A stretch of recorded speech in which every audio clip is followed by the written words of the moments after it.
Welcome, guys, to another edition of Talking Football with Bengal. Jim and friends. As you see, I don't have my normal attire on. Out with friends and the wife here down in Sarasota, Florida, hanging with grouper James here. Caught a 250-pound grouper today out of the Sarasota Bay out here. So, guys, the draft is over. We're drafted free agents are signed. So, good stuff going on here, man. Glad the draft is over. No more mock drafts, Tom. We're done. Never any mock drafts to begin with. We were just ranking who was best for our team. That's right. And the best part is we're out of rainy, cold Cleveland. Awful. It's not the only thing cold up there. Yep. But you got out of there with some good players for us. That's all that matters. Yep. Thursday and Friday, we're up for the draft. We're in the inner circle. Great time. We'll show some pictures here in a minute. And then we had to Saturday morning, we flew out of Cleveland. They de-iced our plane on the way down here. So it's 85 and sunny down here in Sarasota, Florida, by the way. So all of our Bengal fans that live in Florida, you guys live in paradise, just to let you know. It's beautiful down here. True story. All right, it's pretty nice up here today. Yeah, let's get it going here. So Jamie is kind of in the background right now, kind of facilitating this, hoping we can hold this together here for the show today. We have James Rapien coming on from Sports Illustrated. We've got our largest duck race, charity duck race ever. 95 ducks in this duck race, guys. An amazing fundraiser here. I'd say let's go ahead and really get going on it right now. Let's go ahead and bring in Tony the Tiger. Hey, fellas. Tony, what's going on, buddy? How you doing? Good. How about you guys? Good. Is this like your fourth day in a row with face paint on? What's going on? It is. All 3 days of the draft, and then I get to give you guys my privilege of my face today. Yeah, happy to have you, Tony. So Tony, tell us about this charity package today that we have. We've raised. We had a local charity match up to $2,000. We have sold 95 ducks, guys. 95. That brings our annual total up to $11,152 for most of our local charities that we're working with. Unbelievable amount of dollars raised for charities for this. But this is by far the biggest fundraiser we have done in a very short period of time, like barely even 2 weeks we've done this. So, Tony, tell us about the package that you and Carrie put together on this thing. So wanted to put my two passions together of doing charity work along with the football. So been with you guys for a little bit, and I love the fact that we do all this charity work. So I wanted to do a big package. Got with a local company here in Cincinnati, and they said they would be willing to match up to $2,000 if we could get that, and actually met that and exceeded it. So it was great.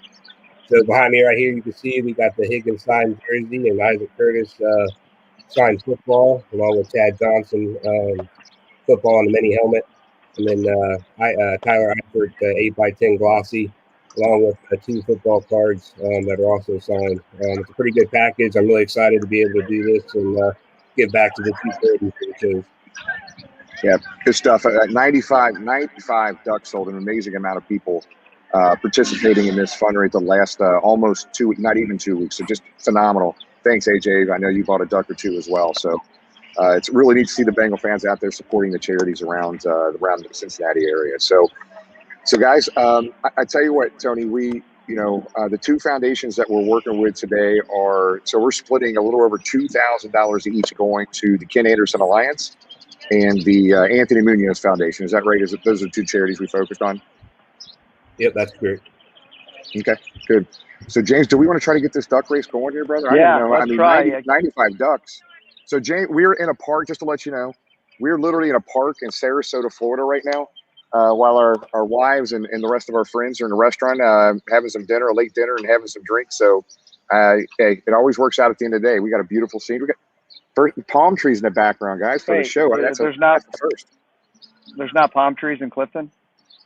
No. There is some in Ludlow in Covington, I know for sure. So, all right, let's again, our producer extraordinaire is under the weather, so James is trying to do his best here, and we are going to try to go to this duck race. Keep your fingers crossed, toes crossed, whatever else you can cross.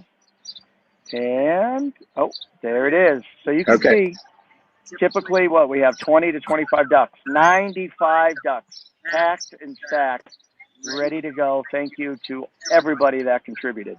You want me to call it, James, or? Yeah. This is yours, Tom. You're the duck caller here. All right. Whenever you're Everybody ready? Green flag ready to wave? We're good. Here we go. And they're off. Racing by the 275 bridge, and down they go. Oh, we got a hard charger on the outside. Wow. Early dominance on the outside. Oh, here comes duck in the middle. The COVID duck is always strong early. I don't know why. And we got one coming up on the outside as they go by Schmidt Field. Coming up, and here comes a purple duck. COVID duck is back and strong and kind of taking command. The 32nd part as they go by Riverside Marina in Dayton, Kentucky. Actually in Bellevue. We'll keep going through. The purple duck's coming back. We got the same ducks coming through. The cool duck comes back strong. Lutz and Luke here comes the hard chargers. Is it too early? Going by the boathouse. You never want to lead with 10 seconds to go. Wait a minute. Here comes another charger starting to fade though. 3 seconds. 2. Hit got one coming on the near side. Oh. That was the closest duck race we've ever had. Most Who was that? Wagner? Ken Anderson Alliance and the Anthony Munoz Foundation. Yeah, guys. Nancy Wagner, congratulations. And Jim, I think Nancy Wagner was the one that came bought the 80th duck, if you remember right, when we were in Cleveland for the city up here. Congratulations and thank you, Nancy. Yeah, hey, 95. That filled up the screen pretty good. 95 ducks, guys. That worked out better than I thought it was. Impressive. Tony, I'm just going to say, hey, man, it's just not only the passion you have for the team in the city, brother, just the passion you and Carrie have around the charities. We love it, man. It just fits in with everything we're doing as well. We love you being part of all this, Tony. Thanks again to you and Carrie, buddy. I appreciate being with you guys, and who did? Hey, so Tony, you're going to hang on here if you don't mind a little bit more. Is that okay? Yeah, that's fine. Okay, so let's go to. So Tony now has had face paint on for like 7 days in a row, I think. So let's talk about the draft, Tony. That was a hell of a time up in the city up north. We had a great time. James, you okay? Trying to pull up some of those pictures. We're going to try to do this. I think the duck race is still going. Yeah, duck race should be off. That's the winner's circle, Jimmy. That's just the winner's circle. We got drunk wives behind us. OU fan. Yelling boomer behind us. Yelling boomer. Sooner. All right, here's a picture. Bengal Jim on stage. Yep. Let's see. Another one. Got Houday Baby there. There was only, in the inner circle, guys, there was only 12 fans that were there initially.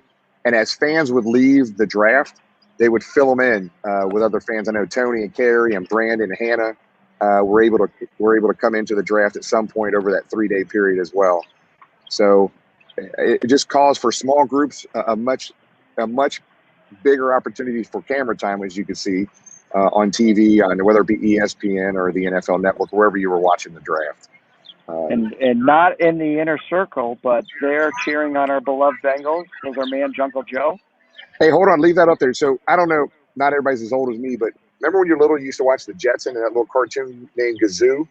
We're going to call him the Bengal Gazoo. It's the Flintstones. That's right, not the Jetsons. Whatever. It's one of the old cartoons. Chimney Sangrias. So Jungle Joe with a new look. And then what about this one, Jimmy? You photobombed me. Yeah, so I got a selfie of James getting a selfie here. What's her name again? The lady from NFL Network, Colleen Wolfe. Yep. Yeah.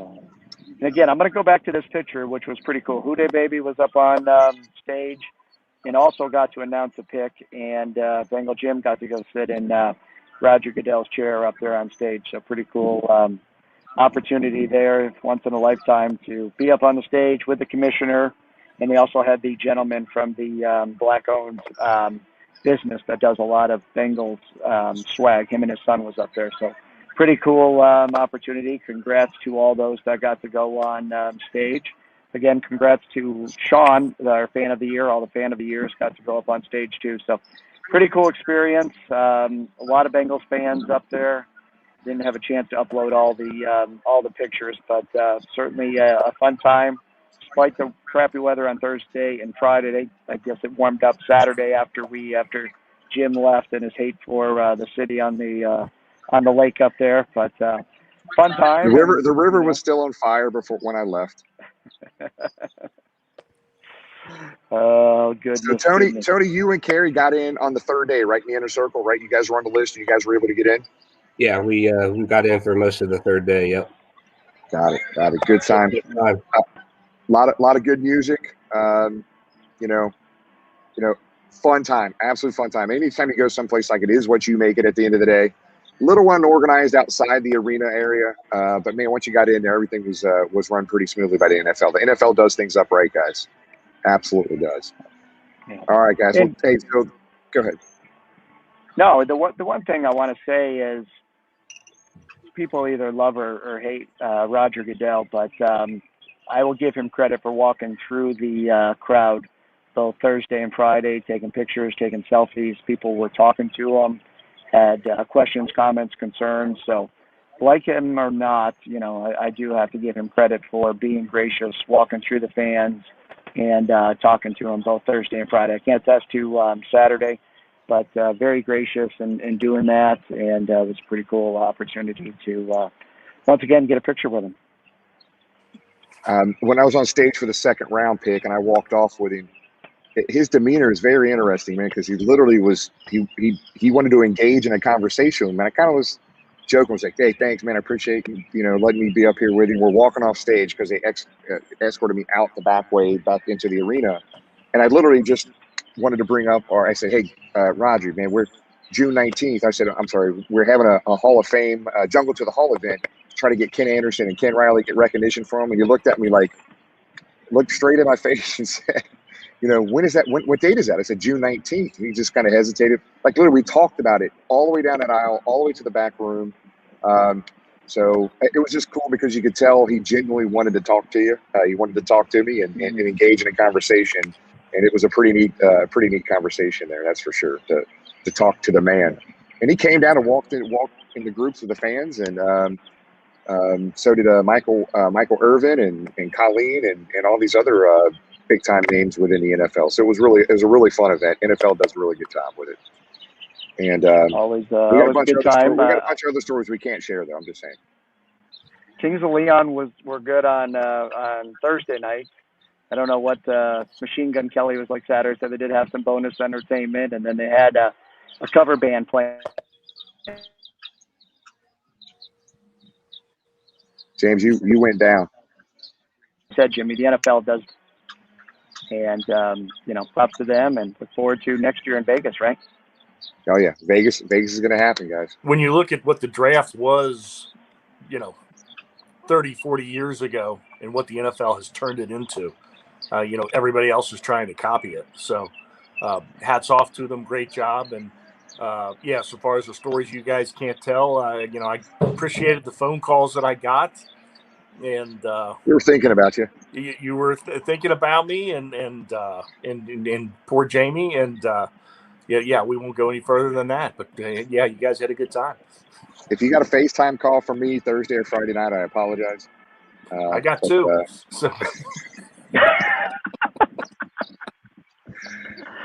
Tony, man, I know you spent about 40 minutes putting that face on. It's amazing what you do. And everybody, you know what, Tony?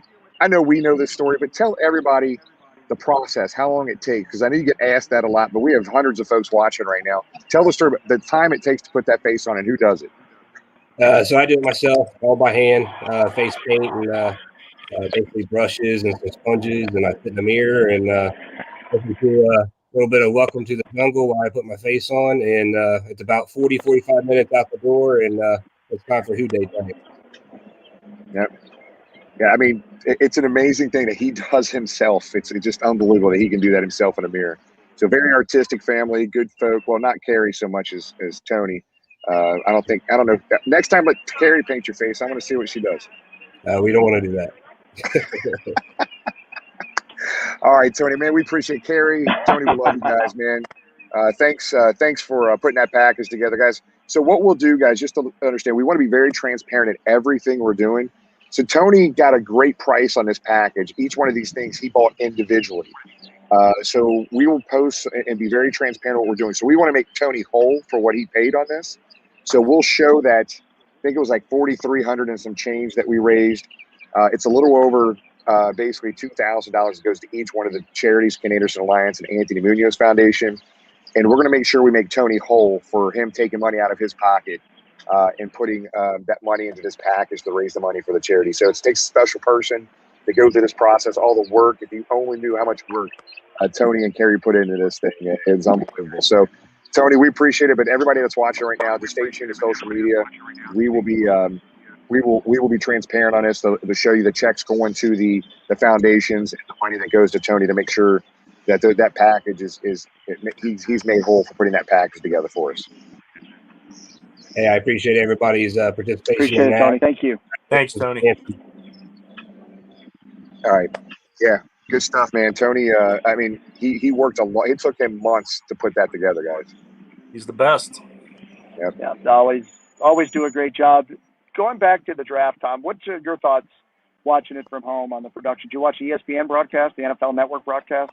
I bailed on ESPN years ago. NFL Network does such a better job, but they're so much more objective and not programmed about what to say about the Bengals. You know, I think everybody, we were all haunted by, watching Joe Burrow get knocked around last year. And, I even within my own family, my son, when they unveiled the new uniforms, there was a picture of Joe Burrow sitting in the chair with that big scar on his knee. And, to me, that really, really tipped me toward, getting that lineman in the first round. But as we got closer, a couple things to realize about the pick with Chase. The Bengals needed somebody to take the top off of defense. While there were a lot of receivers in this draft, there weren't many of that type of receivers. In fact, there were only a handful, very few. So, and also they got the best guy on their board, non-quarterback. So, from that, I give them a lot of credit. And I always said, if we go to bed Thursday night and the offensive line wasn't taken care of, it was okay. If we went to bed Friday night and the offensive line wasn't taken care of, it was time to panic. But they came right back Friday and adjusted and got the guy that they'd had their eye on for a long time. In fact, first two rounds, they got the guys they've been looking at for a long time. Got it. Well, hey, I think we have James Rapien from Sports Illustrated in the room. He is in high demand right now, everybody, just to let you know. He's all over the place. I think he just came from an interview with Channel 19. Mr. Rapien, how you doing, buddy? I'm doing well, guys. How are you? Good, man. Thanks for joining us. Hey, James, we were up in the city up north. I know you had a place up there for a while. We were looking for a place to crash downtown, and I think you're not living up there. You don't have an apartment anymore up there, right? I don't. Otherwise, you would have been able to stay. I would have been having every Bengals fan come and stay, and we would have partied it up and celebrated the Bengals getting it right at 5 and everything. So yeah, I unfortunately wasn't up there. That's good, man. No, hey, so James, thanks for joining us. So let's talk about this, man. I want to dig in. We got hundreds of folks viewing right now, James, and let's kind of dig into this a little bit. So we knew you were a Chase guy, obviously, if I remember correctly. So I mean, if it was a 1-round draft and nothing else, we probably would have had to go on Sewell, right? There's more than one round in the draft, James. I think they addressed a lot of needs and added a lot of depth. They did. There's no doubt about it. The trenches were our focus, right? Outside of, because even if you were a Chase person and pro Chase, you had to back that up with but they have to do this, because we know how big of a need it is. Offensive line, certainly their biggest need. Defensive line, from a depth standpoint, extremely shallow. And we saw that last year, basically all season, with the defensive lineman injuries that they dealt with. And so they address it. Not only do they trade back and use that trade back on trench guys. So 10 total picks, 7 of them go to the trenches. So that's the funny thing, especially about the national narrative, Jim. It's like, oh, the Bengals don't want to protect Joe Burrow. They're going after this fancy toy. 70% of their draft was trenches. 3 offensive linemen, 4 defensive linemen, 2 edge rushers, 1 that has the flexibility to kick inside. I feel pretty, or 3 edge rushers, really, but 2 that have the ability to kick inside. And then you got that big nose tackle in Shelvin. So I like what they did overall. And there are some that are critical of the players, and I'm sure we'll get into individual players. But look, their thoughts aligned with what everybody else thought. They just picked players that we weren't necessarily talking about as much. And that's okay, as long as they get it right. And you want them to pick the guys they believe in the most. Will it work? Will it not? We'll see. Only time's going to tell. Yep.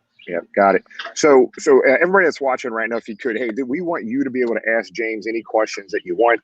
If you could type in any questions through Facebook, Twitter, or YouTube, whatever your viewing platform you're viewing on right now, we'll try to get some of those up on the screen here for you and have James address those. Tom, I know you had some questions ready to go for James as well. James, thanks for making time for us tonight. Not only did they trade back and get extra picks, which, I mean, this is a roster still starved for talent, but they addressed their top needs, but they did it with guys at good value. I mean, a lot of people hit a side high 2, late 1. Reading that, but every round it seemed like they were getting guys that were ranked a round ahead of where they got. I mean, is there a sense from Paul Brown Stadium, mission accomplished? Not only did we get talent at good value, we addressed our needs. No doubt. And I think that's why you saw 7 trench players. I don't think they necessarily said, hey, we have to get 3 offensive linemen or we have to get 4 defensive linemen. But the way the board fell, especially with the trade back where they get their guy, they were going to pick Jackson Carman at 38. I'm 100% confident that was it. Not 99, not 95. Jackson Carman at 38 was very much in play. But then they get this trade, this beautiful trade that makes it much easier for people to digest, including myself, right? Because no one outside of Paul Brown Stadium felt like they were talking about Jackson Carman in early round 2. And so, yeah, I think it was the board fell to them. Joseph Osai, you're absolutely right. If the Bengals take him at 38, doesn't really feel like a reach. That's a guy who is getting first-round consideration, certainly someone you expected to be gone at worst, at the very worst, by the middle of the second round. They get him at 69. That's tremendous value. I think that's their best value pick.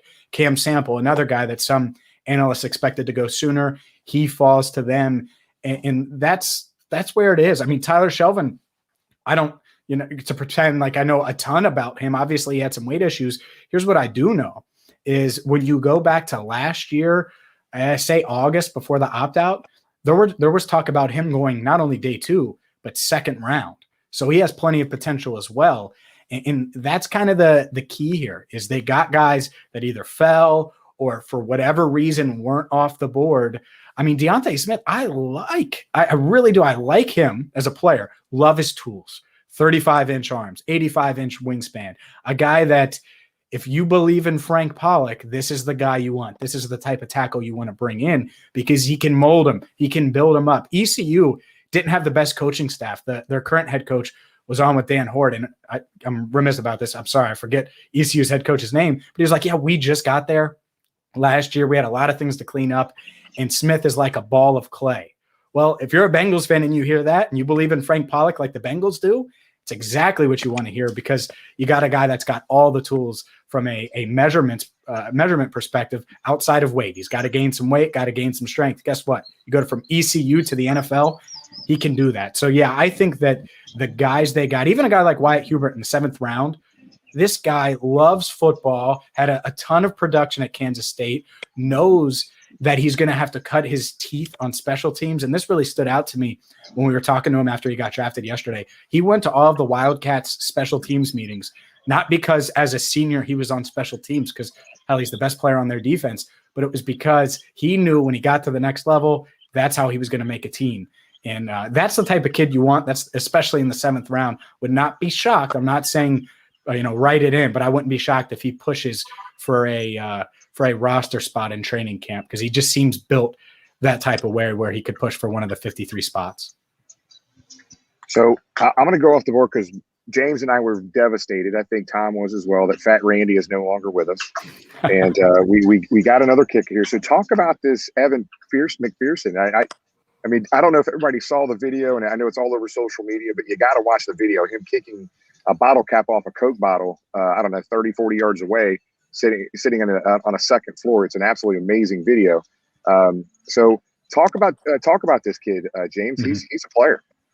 There's no doubt about it. First off, I asked him about that, and that was the challenge, I guess, that was going on social media at that time. And I forgot about it, but I faintly remember seeing the video a year or two ago or whenever it was. But obviously it surfaced again when the Bengals drafted him. And yeah, he said it took him about 30 times to get it right. And so first off, good job. Way to have endurance like that to attempt that kick that many times. But he finally got it right. But what sold the Bengals on him?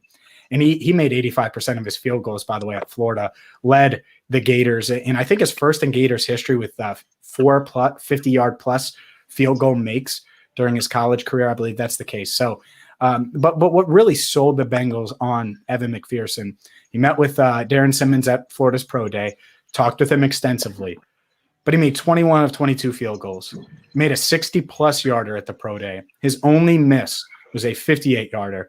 So you're talking about a kid that has a huge, huge leg, and that's the key. If you're going to draft a kicker in the 5th round of the draft or even the 6th round of the draft, guess what? You need him to be a weapon. You need him to have a big leg so he can be a difference maker. And kickers, you know it with Justin Tucker. We all do because we've watched the Ravens for the past decade. That is a weapon that they have, and it's such a luxury to have. So if you can get that round 5, that's actually great value. Now, I'm not saying Evan McPherson is the next Justin Tucker, but even if he's a Harrison Butker, one of these guys that can consistently, you jog him out there 53 yards out and you're confident he's going to make it. And he makes most of those 50-yard plus he's consistent inside 40 yards, which is what you want. Obviously, you need consistency as well. Then it's a home run pick. So I like him. They clearly thought he was the best kicker in this draft, and they wanted to get him. And that's why the trade back was so key, because they were able to address weaknesses so they could kind of indulge themselves a little bit by addressing kicker maybe a little bit earlier than other people thought that Evan McPherson might go off the board. Is there going to be a kicking competition here, or has he got the job? What do you think, James? I mean, I think he's got the job. I mean, barring some kind of crazy meltdown, and I get it. People are going to mention Jake Elliott and Randy Bullock and how Bullock performed well. And Darren Simmons even talked about that a little bit. He was like, look, Bullock performed well from the moment we picked Jake Elliott, and he did make more kicks in training camp. He didn't have as many misses. I just don't think that's going to be the scenario here.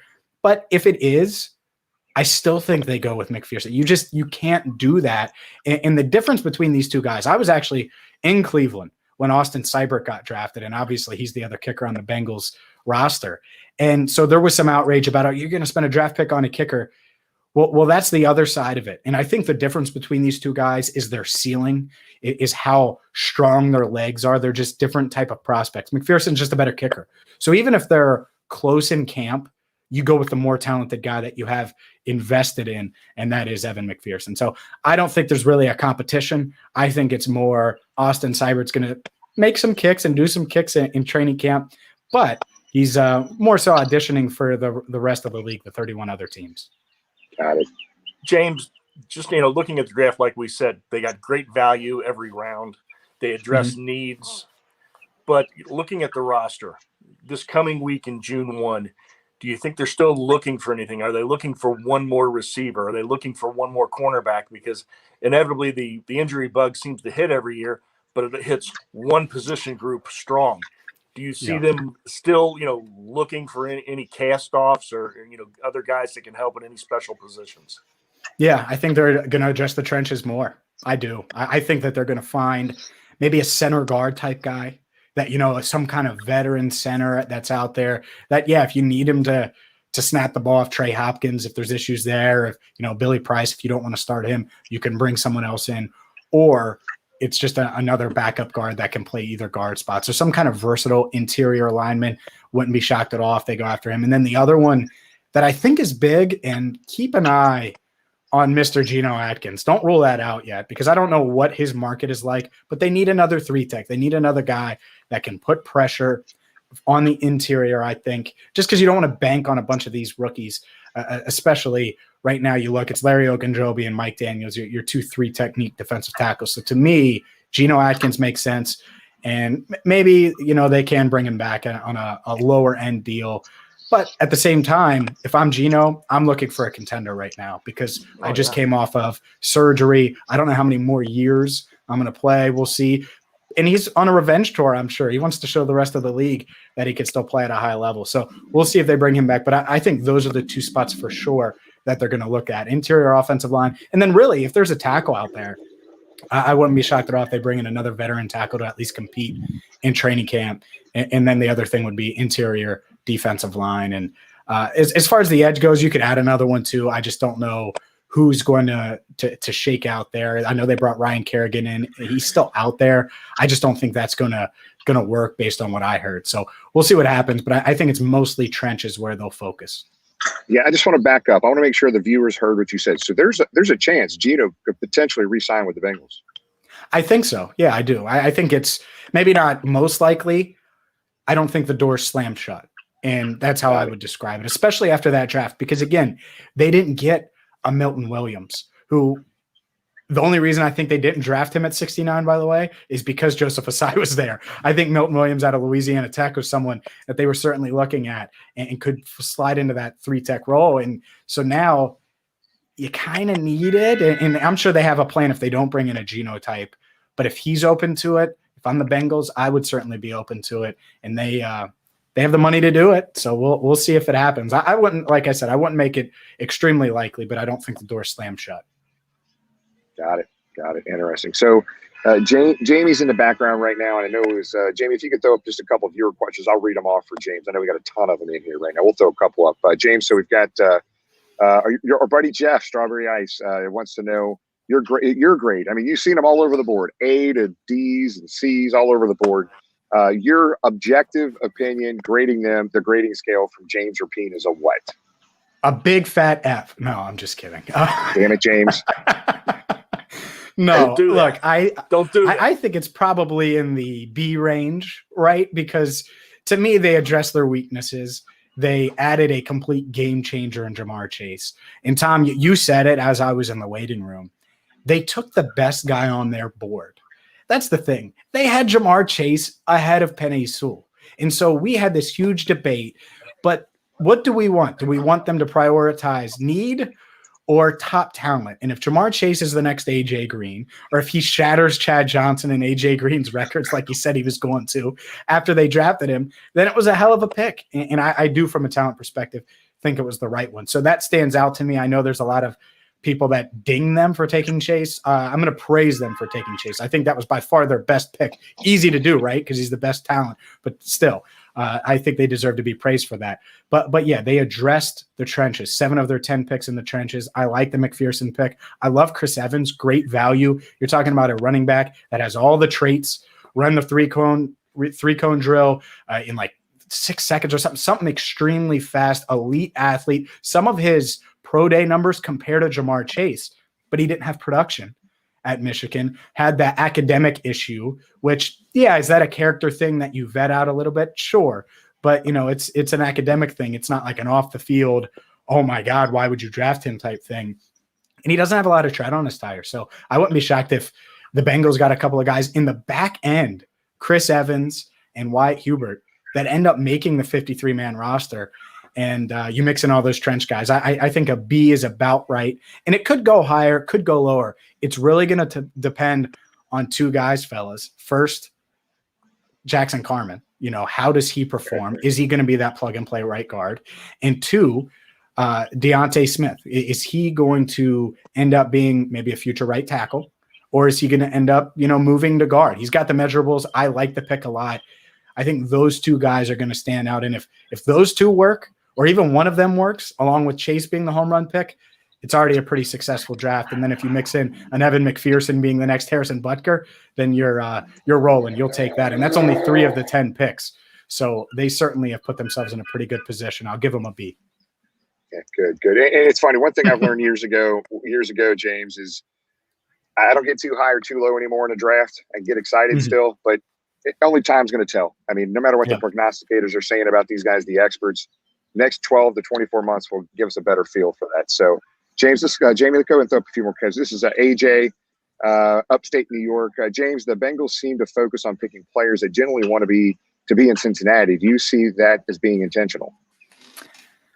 I think more players want to be in Cincinnati now because of number 9. I think that's the difference. Because when you get the call from the Cincinnati Bengals, what do you think about right now? In the past, it might have been A.J. Green or a Geno Atkins. Now it's Joe Burrow. And so Jamar Chase, well, hell yeah, he wants to come to Cincinnati. Why wouldn't he? You know, if you're Jackson Carman, why wouldn't you want to go back to your hometown and block for the 2019 Heisman Trophy winner, a guy who certainly looked the part in year one? So that's where that comes from. Of course, you know, they're targeting, you know, usually it seems like Zach Taylor's targeting high character guys and guys they vetted out from that aspect. But I think it has as much to do with number 9 as anything. I agree. James, do you know who Sting is from the Police, an old 80s rock band? Yeah. I know the Police. Okay. Yes. So somebody is saying here, James looked like a young Sting from the Police. So we're going to have to go look some pictures up and put it side by side and post that on social media tomorrow at some point, James. Just want to let you know. I can see the resemblance. I can see it. So I'll take it James, as a compliment. Yeah, absolutely. It's got to be a compliment. James, let's put up one more question. I know we got a ton of them in here, guys, but we don't want to. I can answer a few if you want. If you have time. Okay, go ahead. Yeah, sure. Keith is asking, what did you want most that they passed on? I think in a perfect world, they would have addressed offensive line just a little bit earlier. And I don't mean earlier as in they obviously did it in round 2, but I mean earlier as in they waited till the end of the 4th round to do it again. 3 straight defensive linemen. That's it. I mean, that's really it from a position standpoint. Now I could name players that were on my radar, but like I said, especially this year, and this is worth noting too, the NFL teams with the COVID-19 protocols and the precautions, their boards were all over. They couldn't travel. I was actually talking to someone in the league about this. The fact that there was no combine, all these scouts and league people, they didn't get to talk and collaborate. And man, you go out after the combine, they share stuff without even realizing they shared. And then you get this consensus on these prospects. Well, there wasn't as much of a consensus in this year's draft. And that's why you see teams reaching, right? The Bengals reached on Jackson Carman. Actually, I heard there were multiple NFL teams that were going to consider taking him in round 2. So it felt like a reach because of what we thought. And it was probably a bit of a reach. I'm not saying it wasn't. At the same time, I think other teams were in that same boat and felt the same way, at least to a degree. So it's that part of it is worth noting when you look at, you know, I know the Raiders are getting torched, by the way, for reaching on guys. I think that's part of it is people were all over the map on certain players. Yeah, I tell you what, if you don't mind a couple more, James, there's a bunch of obviously questions about. No, let's do it. Yeah, I'm good. James, I didn't get dressed up for nothing. This is for you, Jim. Yeah, man. No, man. It's really did. James is such a nice guy. Let's see. Do you see us? Basically, what's our starting offensive line week 1, James? Let's. Your Coach Taylor. Come on, put it together for me. Give us a starting lineup. I think it's probably Jonah Williams, left tackle. Left guard, it'll be either Xavier Su'a-Filo or Quentin Spain. I'll just go with Quentin Spain because I think fans like him more, but, you know, it'll probably be one of those 2 guys. Trey Hopkins is the tough one. If it's not Trey Hopkins, it will be if he's healthy, I think. But if it's not, and there's no reason for me to think he's not working his ass off to get back because he's just, you know, such a good dude and a hard worker. But if it's not, it's going to be Billy Price. So those are the first 3. Then I'm going to say Jackson Carman at right guard. That's what they drafted him for. He's got the size, certainly has the profile, athleticism, to be a successful right guard. So I say that. And then Riley Reif at right tackle, which I don't know about you guys. I think that's certainly an upgrade from what they had. And it should be better this year. Is it going to be an elite offensive line? No, but I think it's certainly much better and there's more talent on that line. Yeah. I mean, go ahead, Tom. No, it's a giant leap. And whether, Jackson Carman was a little bit more in a, left side of the line stance. I don't know if he's going to be left or right with Su'a-Filo and Spain. But, the main thing is there's some semblance of depth.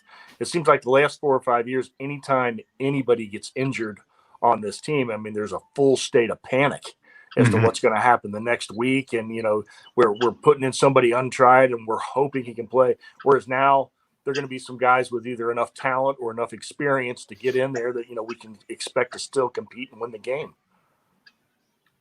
No, I agree. I mean, that's the thing is like a Deontay Smith. If he has to get some guard reps, you feel good about it because he's got versatility. He could play really all over the line. His college coach thinks he could even play center if he was given some time and some reps at it. So that's good. Obviously, Jonah Williams is versatile. Riley Reif is versatile. Jackson Carman, versatile. So you're talking about a lot of guys, even Xavier Su'a-Filo. can play both guard spots. And Quentin Spain lined up to tackle last year. You hope that never has to happen again. But you got a bunch of versatile chess pieces on the offensive line for sure. So James, let's talk about. I mean, again, we'll find out in time if these guys are studs, right? If they Mm-hmm. who sticks and who doesn't, who helps us and who doesn't. But let's talk about the undrafted, the unrestricted free agent signings that we had. So talk about a couple of those kids you like.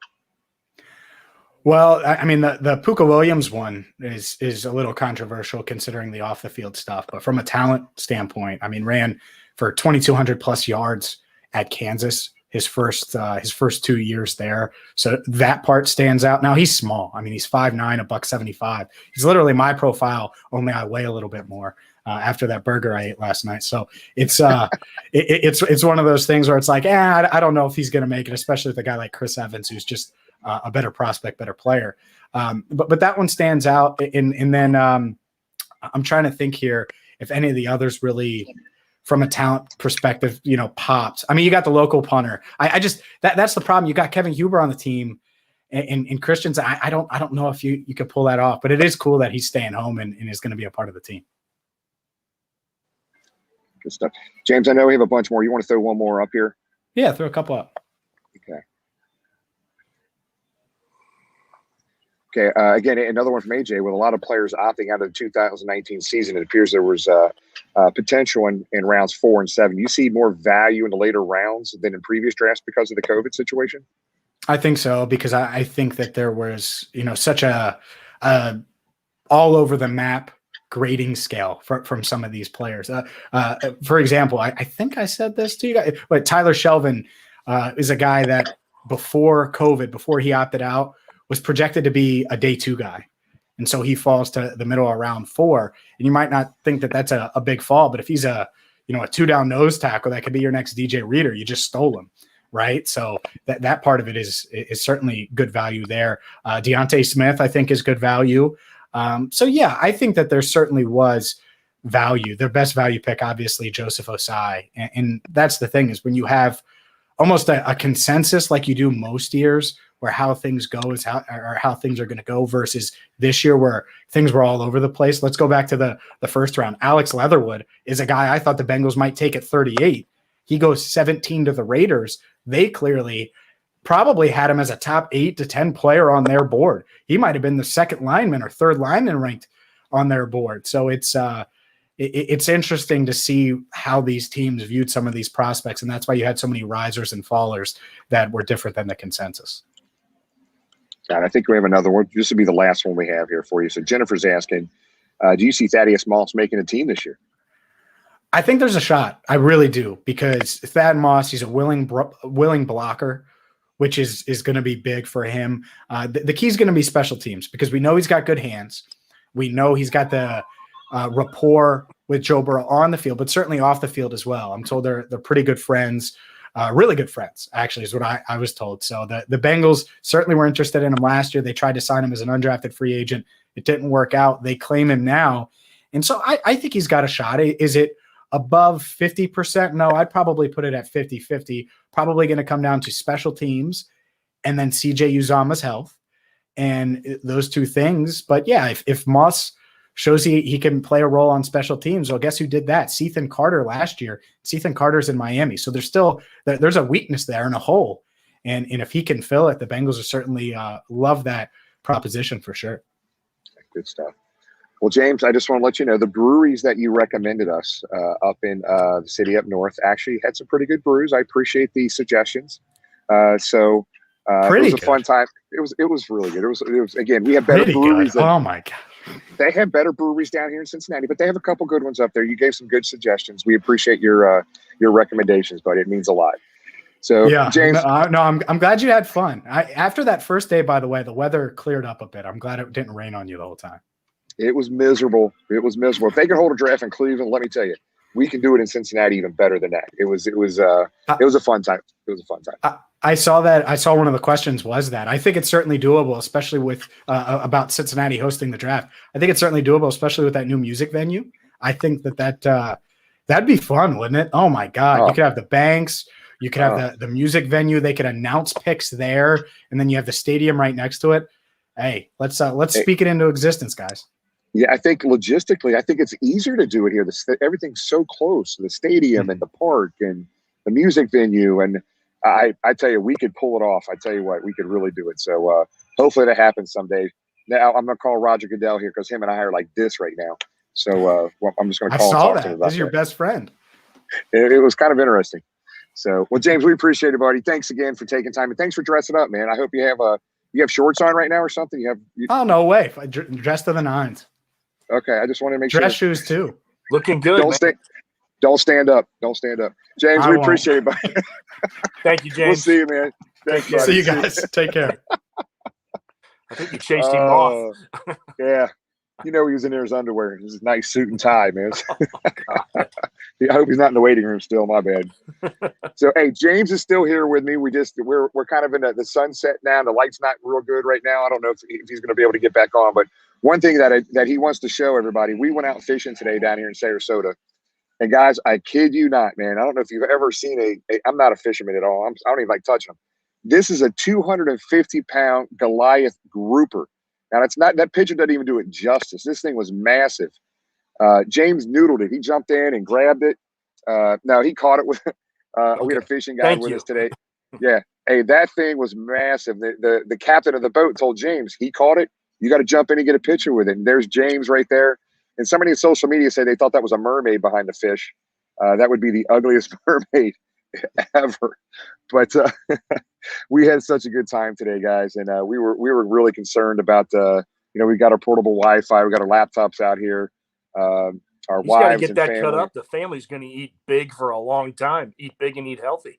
Yeah, you had to let that thing go. I think those things get too old. You can't eat them or something. I don't know. But 250 pounds, that's crazy. So James almost fell in. We had to hold him from stopping from falling into the ocean here. So, but let's go ahead and close this out, Tom. I'm sorry, guys. We're just going to go ahead and close this out. It was great. James Rapien really gets some great insight on the draft, man, and really did a good job. And I appreciate having him on. Next week, to be determined, guys. We're kind of up in the air right now whether we do a Mother's Day edition.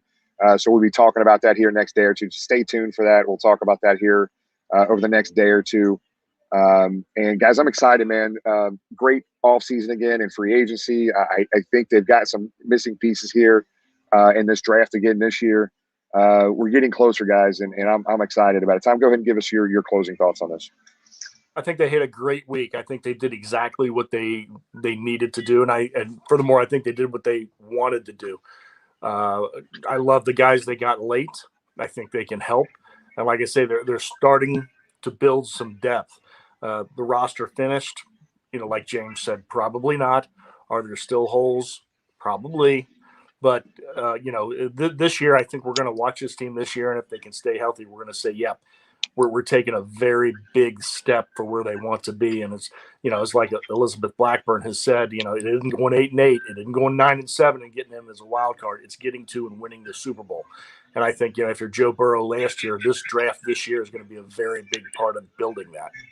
Yep. Excited to get to the training camp at this point and get things rolling here this year. So, guys, it means a lot. This is by the fans, for the fans. You being here is humbling to us.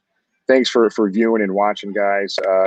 Again, just another reminder, what we're going to start a really big push about 30 days out from June 19th for the Jungle to the Hall. I literally was down, and I'm not sure if we can pull these pictures up, but the very minute I got down here, my wife and I drove over to Lakeland, Bartow area in Florida for Ken Riley's fundraiser. There's Ken Riley II golf outing. My wife, and leave this picture up if you could. I know it's not great quality, guys. I apologize for that, but that is Ken Riley's second mom, obviously Ken Riley's mom right there. And guys, I'm just going to tell you, it was amazing how sharp she was. She was sitting there just talking to us. Everybody was out golfing, so it was kind of a quiet time when we got there. It was perfect timing. And basically, she was just telling us story after story about Ken and Cincinnati, and Ken Riley II was her only kid born in Cincinnati. Everybody else was born outside of Cincinnati. I think she said he was born at Christ Hospital. And sitting there telling stories about Ken and football and the old Riverfront Stadium, and she was talking about Lamar Parish, and it was so I had goosebumps sitting there talking to Mrs. Riley, and it was just so cool to see them, and I mean, I just sat there, I was in awe, and it was a really cool time to go see those guys. So, so remember June 19th, if you can physically make it there, we're looking for bodies. We just want to fill this event tent up there, just overflow it with fans. Again, we're focusing on several players, obviously Ken Riley and Ken Anderson, bringing recognition to those guys and trying to get those guys in the Hall of Fame. And I got 2 national media outlets, guys, that are on board that will start pushing us for us as we get closer to those dates. But the big thing is on us as fans. We can control the volume and the number of people that go that day. And we look forward to seeing everybody. So, guys, we appreciate it. We hope to see you next week. I'm excited. The draft is over. It was a lot of fun. All the Bengal fans that went up there were hundreds and hundreds and hundreds of Bengal fans up there. It was so fun to meet everybody and see everybody. A lot of fun in the city up north. And we got that behind us now. Let's get these guys signed and let's get on to training camp. We'll see you guys next week, okay? Hoo day, guys. Hoo day. Night.